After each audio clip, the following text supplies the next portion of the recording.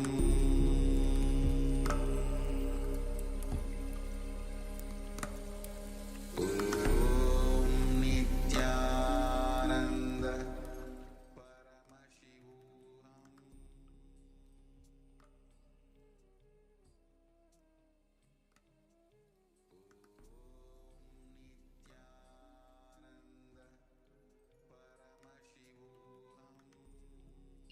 So now let us all settle down and move to the verification step. Please share elaborately what was revealed through the third eye. So some of you might have seen a visualization, some of you might have heard a sound, some of you might have experienced a feeling, and for some it might be an experience combining many elements all together. Do not hesitate and share elaborately in the chat, and we'll be moving ahead with the verification. So we'll be giving all the participants some time to share their revelations.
So we have some sharings coming from some of the participants.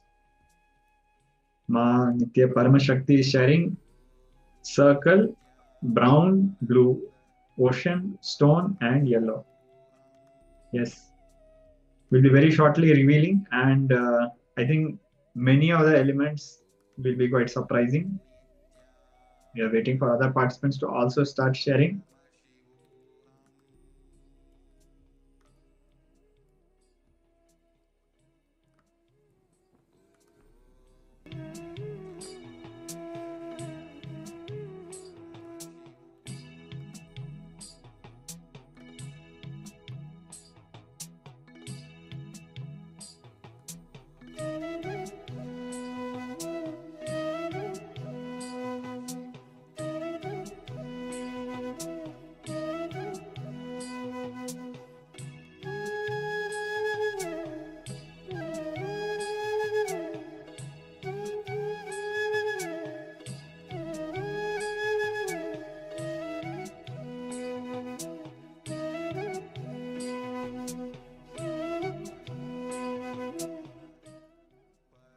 So we have more sharings. We have Rajendra here sharing waterfalls, big rocks, stars, mountain, someone's house, seeing like capturing video, and some near place seeing 3D, 180-degree vision. And Ma Paramashakti is adding, she sees a house at first Green Hill. Okay. Thank you for sharing, Ma. So now we'll be projecting the answer. So the most striking part is Paramashakti shared about yellow. I think, Ma Paramashakti, your video is not clear. I think it is stuck. So the part where she shared about yellow and then the stones, which we can see, not exactly how she describes, but the stones, gems in the alankaram, in the crown, embedded. And of course, the different colors, brown, blue, and different kind of stones embedded in the crown of Devi Bhagavati Durga in her ferocious form. So really wonderful. And even the blue layer behind Devi as a Prabhavali, almost like a Prabhavali. So many elements we can see how mysteriously, or we can say how wonderfully they are matching, especially the yellow. And also Rajendra Ayya saw this time many various revelations, and the green part maybe he saw. So a round of applause for all the participants for manifesting this round of power manifestation.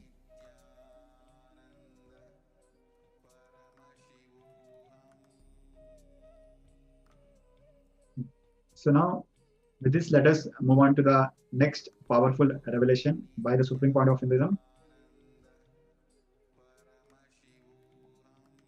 In this sacred revelation, Swamiji will be revealing about being in oneness with the Guru.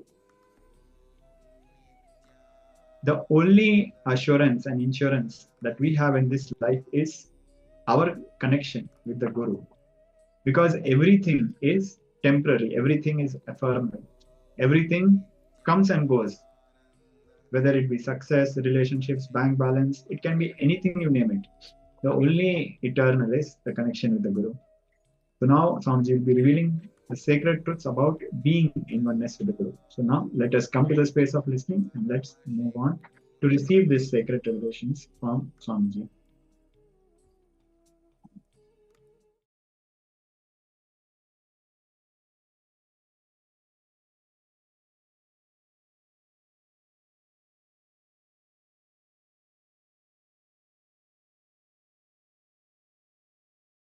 Regularly I see the peak of hypocrisy in the name of oneness.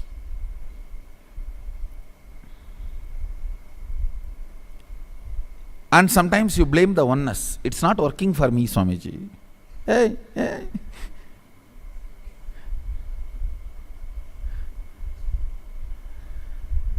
Oneness need to be understood with LB, length, breadth, depth, time, space. I'll tell you one small but very important teaching I received from my own Guru, Arunagiri Yogeshwara. I heard it in Tamil, so I'll just utter the word exactly and then I'll translate. As I heard from him, the discussion was about some personality trying to blame somebody. It is about like a backbiting, and that was a subject came. I'll repeat exactly the words I heard. I think that will be the beautiful thing. Avamanam thanga palaganumada manathin iruppai எதிர்ப்பதே அவமானம் என்பதனால் அவமானம் மானத்தின் இருப்பை ஏற்கிறது. மானம் தன் இருப்பினாலேயே அவமானம் கொண்டு வரும் என்பதனால் மானமே அவமானத்திற்கு மூலமாகவும் ஆகிறது. I'll translate now. Understand? Be courageous and be trained to face defamation, because all defamation stands are taken giving you certain status. For example, you say, oh, he is the president of the country and he is not behaving like that. He is the prime minister of the country, he is not behaving like that. He is a Pidadipati and he is not behaving like that. He is a company owner and he is not behaving like that. So all defamation is not behaving like that, comes after accepting the mana, the status of that person. So avamana itself is a praising. Avamana cannot be done unless he has praised you already. You already accepted him as a CM, only then you can blame him. You already accepted him as a PM, only then you can blame him. You already accepted him as a Pidadipati, only then you can blame him. You already accepted him as the owner, only then you can blame him. இருப்பின் எதிர்ப்பே அவமானம் என்பதனால் அவமானம் இருப்பின் இருப்பை உறுதி செய்வதனால் எதிர்மறையானதல்ல. Understand? Defamation is not something negative, because the very defamation gives certainty to your identity. After defining your identity only, they can even tear that to pieces. So before tearing, they accept your identity. So naturally, no defamation is defamation. And same way, all fame by its existence generates opposition. So all fame is not good and all defamation is not bad. Neither all fame is good nor all defamation is bad, because fame by its existence attracts defamation. Defamation by its very existence grows only on fame. Parasite can grow only on tree. If there is a tree, the parasite will grow.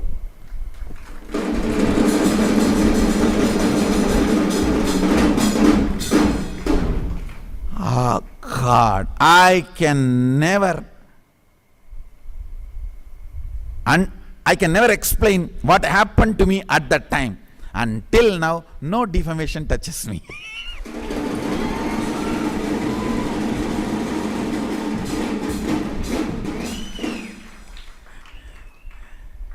Because before defaming, he has accepted my status.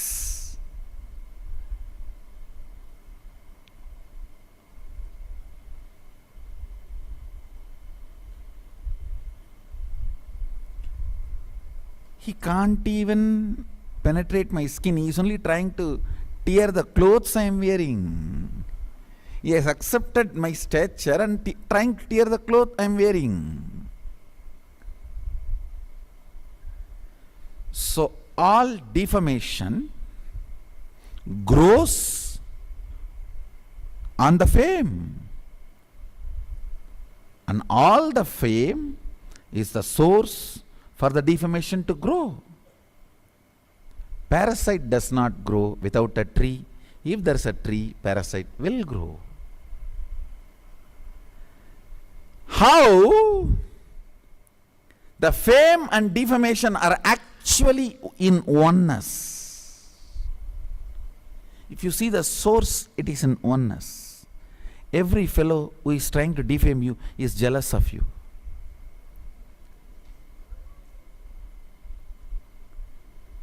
Unfortunately, he is just on the other side.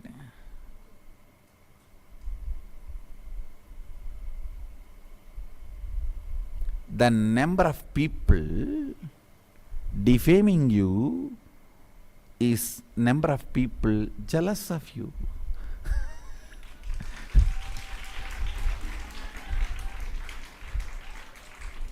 Understand the reality.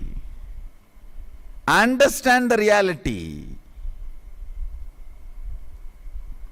Will anybody go and defame the person walking in the street who is nobody? No. No. Because you are not jealous of him. Understand. Automatically comes sympathy, but jealousy you have to yearn.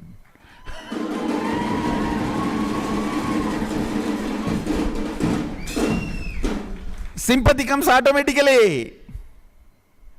If you are a failure, whole world will show you sympathy. Jealousy you have to earn.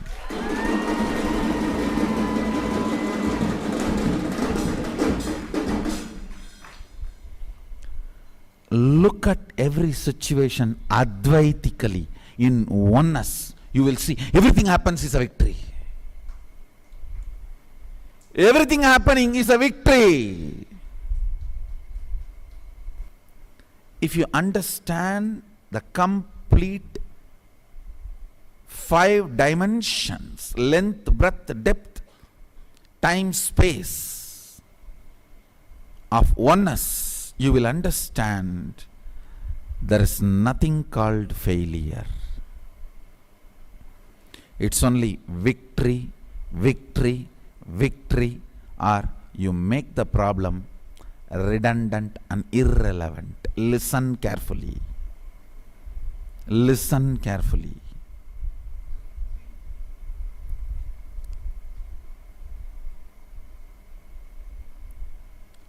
A tiger is chasing you in your dream.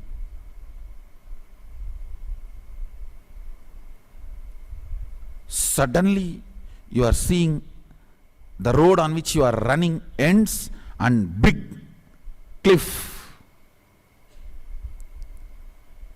As long as you can run, escape, dream will continue. The moment there is no way to escape, you will wake up. Life is same. As long as you think you can escape from the problems, it will continue.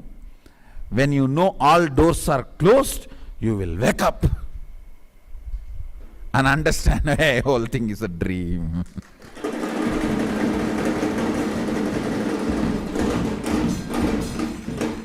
If you kill the tiger, it is called Jaya. If you wake up, it is called Vijaya.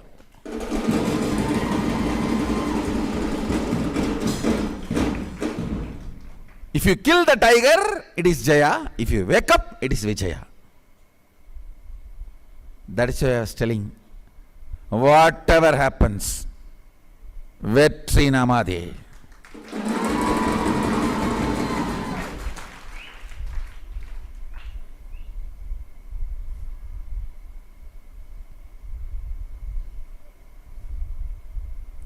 Victory is ours. Understand an important truth.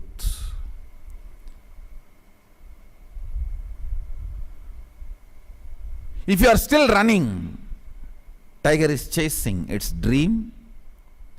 Somehow you got a big stone and threw it on the tiger and tiger got killed. It is called Jaya. If you wake up, because there is nothing more to run or nothing can be done to the tiger, it's called Vijaya. Making the problem redundant and irrelevant. I tell you, your system wakes up to the reality of making the problem redundant and irrelevant every time when you are cornered from all sides. You cannot lose. It's a law of life.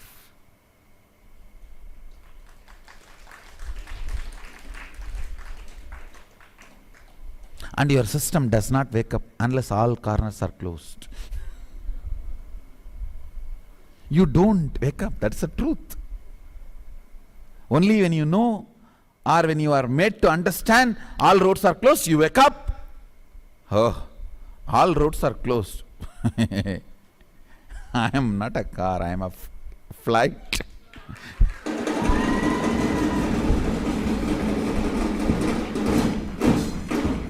Only when all roads are closed, you open your wings.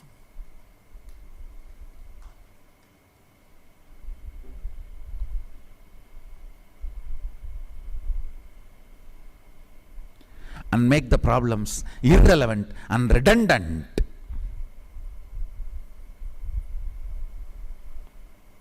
Your body grows for that. Your mind grows for that. Your being wakes up for that. Biology of the Guru-disciple relationship is oneness. Remember this one example. My tongue is in oneness with me. That is why it is able to create the sounds, the words.